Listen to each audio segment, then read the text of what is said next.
Dalam masa depan pasca apokaliptik, Mallory mendengar mesej di radio tentang tempat perlindungan yang selamat di mana semua orang dialu-alukan. Dia mengumpulkan dua anaknya yang tidak bernama dan dengan nada yang sangat serius, dia mengumumkan bahawa mereka akan menaiki bot menyusuri sungai, jadi sangat penting bagi kanak-kanak itu untuk tidak menanggalkan penutup mata mereka atau mereka akan mati. Kemudian dia mengambil kotak dengan burung peliharaan mereka dan kumpulan itu meninggalkan rumah mereka, menggunakan laluan bertali untuk sampai ke bot tanpa melihat. Ini semua bermula 5 tahun lalu. Mallory ialah artis hamil yang mendapat kunjungan kakaknya Jessica. Semasa mereka berbual, mereka tidak begitu mempedulikan siaran berita TV yang melaporkan tentang pemadaman diri besar-besaran yang tidak dapat dijelaskan yang bermula di Siberia dan kini merebak ke seluruh Eropah. Selepas itu adik-beradik pergi ke hospital untuk temu janji Mallory. Pemeriksaan bayi berjalan lancar dan semasa mereka keluar, Mallory dan Jess melihat seorang wanita bertindak tidak menentu dan kepalanya terluka pada tingkap kaca. Lebih buruk lagi apabila mereka pergi keluar, huru-hara yang menyeluruh telah mengambil alih jalanan, dengan orang ramai berlari panik, merempuh kereta mereka dan mencari apa-apa yang berguna yang boleh membantu mereka memadam sendiri. Nampaknya apa sahaja yang menjejaskan orang di Eropah telah tiba di Amerika Syarikat. Kerana takut, adik-beradik bergegas ke kereta mereka dan cuba memandu pergi, tetapi tiba-tiba mata Jessica bertukar warna pelik dan dia mula memandu dengan panik, tidak mempedulikan rayuan Mallory untuk memperlahankan kenderaan. Kelajuan gila menyebabkan kereta itu terbalik dan merempuh, tetapi nasib baik kedua-dua beradik itu terselamat. Mallory berhati-hati merangkak keluar hanya untuk melihat kakaknya melangkah di tengah jalan, di mana dia dibunuh oleh truk yang lalu. Marah dan panik, Mallory mula berlari bersama orang ramai, yang semakin huru-hara dan ketakutan menjelang detik apabila kereta mula meletup di sekeliling mereka. Apabila Mallory ditolak oleh orang ramai, seorang wanita keluar dari sebuah rumah untuk membantunya sambil tidak menghiraukan bantahan suaminya Douglas, tetapi sebelum dia boleh sampai ke Mallory, wanita itu tiba-tiba berkhayal. Semasa dia bercakap dengan orang yang tidak kelihatan, wanita itu masuk ke dalam kereta yang terbakar yang tidak lama kemudian meletup. Kemudian seorang lelaki bernama Tom membantu Mallory bangun dan membawanya ke rumah, di mana Douglas enggan membuka pintu. Bagaimanapun pemilik rumah Greg memutuskan untuk membantu dan membenarkan mereka masuk bersama-sama dengan mangsa yang terselamat. Semua orang mula berkongsi teori mereka tentang apa yang sedang berlaku, seperti syaitan atau kiamat, tetapi tiada siapa yang mempunyai penjelasan yang terbukti. Hanya satu perkara yang pasti, melihat entiti memaksa orang untuk memadam sendiri. Sepasang suami isteri berjaya menghubungi anak lelaki mereka dan mendengar dia menghadapi masalah, jadi mereka meninggalkan rumah untuk mencarinya tanpa mengira bahaya.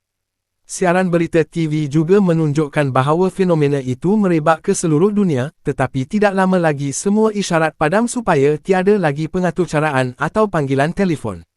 Kemudian mereka yang masih hidup memutuskan untuk menutup semua tingkap untuk menghalang sesiapa daripada melihat keluar. Pada hari ini, Mallory dan anak-anak telah berada di sungai selama 6 jam. Dia tidak pernah berhenti membuat percubaan untuk menghubungi orang melalui radio dan memastikan semua orang ditutup dengan selimut. Dia juga kerap memeriksa burung di dalam kotak. Apabila burung mula gelisah, Mallory boleh mendengar entiti itu membisikkan namanya dan cuba sedaya upaya untuk mengabaikannya. Pada masa lalu, kumpulan itu tiba-tiba mendengar ketukan. Ia adalah mangsa yang terselamat yang dipanggil Olympia, yang meminta bantuan kerana dia hamil. Douglas menentang membenarkan lebih ramai orang masuk, tetapi Mallory memanggilnya tidak berhati perut dan mereka memutuskan untuk membenarkannya masuk. Mallory mengambil senapang untuk berjaga-jaga dan semua orang menutup mata mereka sehingga mereka pasti Olympia tidak berbahaya. Selepas itu, Greg menawarkan diri untuk menyiasat keadaan dengan memerhati di luar melalui kamera keselamatannya. Yang lain mengikatnya di kerusi di hadapan monitor kemudian meninggalkannya sendirian. Greg menumpukan perhatian untuk mengelak mengalihkan pandangan, dan selepas beberapa minit tiada apa-apa, ekspresinya berubah. Kumpulan itu mendengar bunyi aneh yang datang dari bilik itu dan bergegas masuk untuk mendapati Greg terjatuh dan menghempas kepalanya, serta merta mati. Yang lain segera memusnahkan skrin. Kemudian pada malam itu, Mallory tidak boleh tidur dan berjalan di sekitar rumah, mendengar bunyi aneh lagi. Namun ternyata Lucy dan Felix sedang sibuk bersama. Pada masa ini, Mallory dan kanak-kanak telah berada di sungai selama 14 jam apabila dia tiba-tiba mendengar suara lelaki menyuruhnya menanggalkan penutup matanya kerana ia selamat dan juga menjanjikan makanan. Mallory memberitahu anak-anak untuk tidak melakukannya dan mengeluarkan pistolnya untuk menembak secara membabi buta, tetapi semua tembakannya terlepas dan lelaki itu melompat ke atas bot untuk menyerang mereka sementara burung mula membuat banyak bunyi. Lelaki itu cuba menanggalkan penutup matanya dengan menegaskan entiti itu cantik, tetapi Mallory melawannya dan selepas bergelut, dia berjaya membunuhnya dengan parang. Pada masa lalu, kumpulan itu mula kehabisan makanan dan jelas sekarang bahawa bantuan tidak akan datang. Mallory, Tom, Douglas, Lucy, dan Charlie menawarkan diri untuk pergi ke pasar raya, dengan harapan ada keselamatan dalam jumlah. Mereka mengecat dan menutup tingkap untuk mengelak daripada memandang keluar dan kemudian menggunakan GPS untuk membimbing mereka melalui jalan, di mana mereka terus bertembung dengan kereta terbiar dan berpuluh-puluh mayat. Semasa mereka memandu di sekeliling setiap halangan, GPS mengesan sesuatu di sekeliling kereta. Mereka dapat melihat bayang menggoncang kereta dengan bunyi berdesir, jadi mereka mula memandu lebih laju dalam keadaan panik. Bunyi dan gegaran menjadi lebih teruk pada detik tetapi akhirnya GPS mengumumkan bahawa mereka telah sampai ke pasar raya, jadi mereka bergegas masuk dan tidak menanggalkan penutup mata sehingga mereka menutup semua tingkap. Kumpulan itu berpecah dan mula mengumpulkan semua jenis bekalan seperti makanan tetapi juga barangan untuk bayi. Mallory menemui beberapa burung dan memutuskan untuk mengambilnya juga. Douglas fikir mereka harus tinggal di sini, tetapi Mallory memarahinya dan menunjukkan bahawa tidak ada hati untuk meninggalkan mereka yang ada di dalam rumah. Tiba-tiba kumpulan itu mendengar seseorang mengetuk pintu dan Charlie mengenali suara yang dikenalinya, rakan sekerjanya, yang secara tidak sengaja tersangkut di dalam peti sejuk dan merayu untuk dikeluarkan. Kumpulan itu tidak pasti sama ada mempercayainya dan membuka sedikit pintu untuk memeriksa, menyebabkan burung itu menjadi gila dan mengesahkan lelaki itu sebenarnya entiti yang cuba menipu mereka. Lelaki itu mula menjerit entiti harus dilihat dan menolak pintu, jadi Charlie menanganinya untuk menghantarnya semula ke dalam peti sejuk, membenarkan yang lain menguncinya semula. Kemudian darah mula keluar dari bawah pintu, mengesahkan Charlie sudah mati. Kumpulan itu beredar sambil masih mendengar suara lelaki itu memohon kebebasan. Malam itu di dalam rumah, kumpulan itu mendengar bunyi seperti kereta dipandu sehingga mereka bergegas ke garaj, hanya untuk mendapati Lucy dan Felix telah pergi dengan satu-satunya kenderaan mereka. Pada masa ini, Mallory akhirnya berehat selepas 24 jam mendayung tanpa henti. Bagaimanapun, dia terlalu bimbang tentang anak-anak dan tidak lama kemudian mula mendayung lagi, tetapi bot itu secara tidak sengaja terlanggar trak yang karam. Budak itu terjatuh dari bot dan Mallory menangkapnya sejurus sebelum dia lemas, hanya untuk kehilangan selimut dan makanan mereka dalam proses itu. Mallory cuba sedaya upaya untuk memberi amaran kepadanya dengan jaket dan memutuskan untuk menghentikan bot di tepi pantai, di mana dia memberitahu anak-anak supaya tidak bergerak semasa dia pergi mencari bekalan. Kemudian Mallory menyambung beberapa tali pada bot dan meneroka hutan sehingga dia menemui sebuah bangunan, tempat dia mula mengumpul makanan dan selimut baru. Rentetannya tidak boleh bertahan selama itu, jadi dia mengikatnya pada perabot sambil dia terus menyiasat. Tiba-tiba dia mendengar bunyi dan melihat tali itu bergoncang sebelum bayang bergerak di luar, jadi dia segera bergegas keluar dari bangunan itu, berlari melalui hutan ketika entiti itu mula membisikkan namanya. Mallory secara membuta tuli menembak pistolnya untuk berjaga-jaga, yang didengari oleh gadis kecil itu dan membuatkan dia turun dari bot untuk membantu. Nasib baik Mallory bergerak pantas dan mencapai kanak-kanak itu sebelum entiti itu melakukannya, jadi dia mengeretnya kembali ke dalam bot dan menjerit kepadanya kerana tidak mematuhinya, mengingatkan kedua-dua kanak-kanak itu untuk meninggalkan Mallory dan menyelamatkan diri jika keadaan menjadi terlalu berbahaya. Pada masa lalu, seorang lagi mangsa yang terselamat mengetuk pintu mereka dan Olympia membenarkannya tanpa memeriksa dengan orang lain terlebih dahulu. Namanya Gary dan selepas Tom memeriksa dia tidak menyembunyikan apa-apa, Gary menjelaskan bahawa hanya pesakit gila boleh bertahan dengan entiti itu. Dia melarikan diri daripada beberapa lelaki gila yang melarikan diri dari institusi mental dan kini berada di luar sana memaksa orang ramai melihat entiti itu, mendakwa ia cantik. Douglas tidak mempercayai Gary dan cuba memaksanya keluar dari rumah dengan todongan senjata, tetapi Cheryl mengetuknya dan menguncinya di garaj sambil membenarkan Gary tinggal. Pada masa ini, Mallory dan anak-anak telah berada di sungai selama 38 jam. Mallory menutup semua orang dengan selimut untuk memberi amaran kepada mereka bahawa mereka sedang menghampiri jeram, yang merupakan bahagian paling berbahaya dalam perjalanan.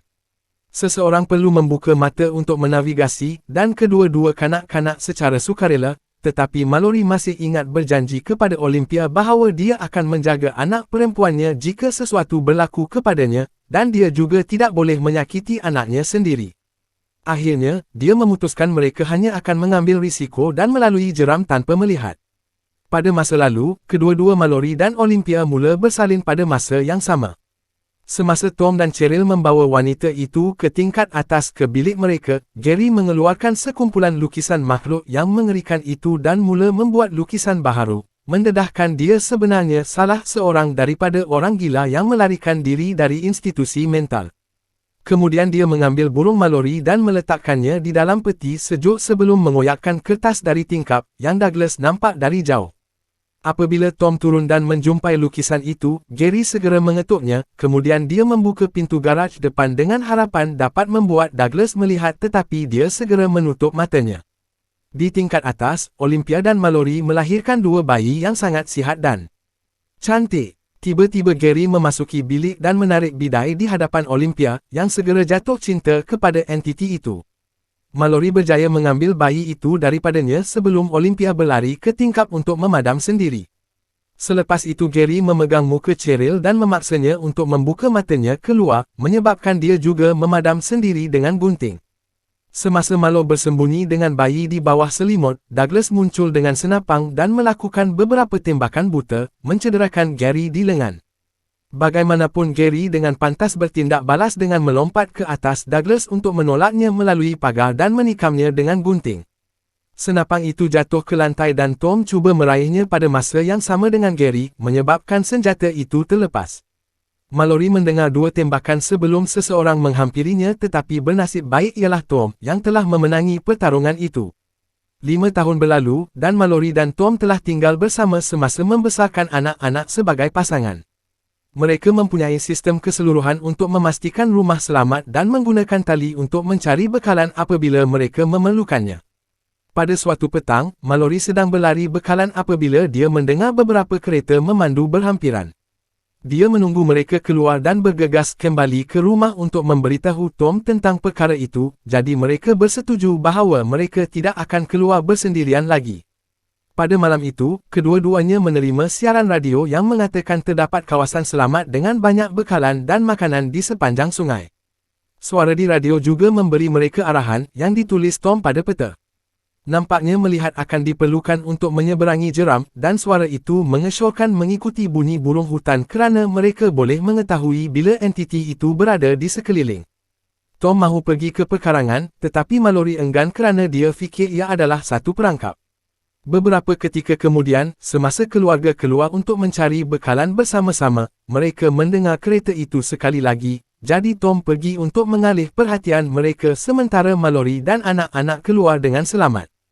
Pemandu adalah sekumpulan orang gila yang meminta Tom melihat entiti itu, dan apabila mereka perasan Mallory dan anak-anak, Tom melepaskan tembakan ke arah mereka.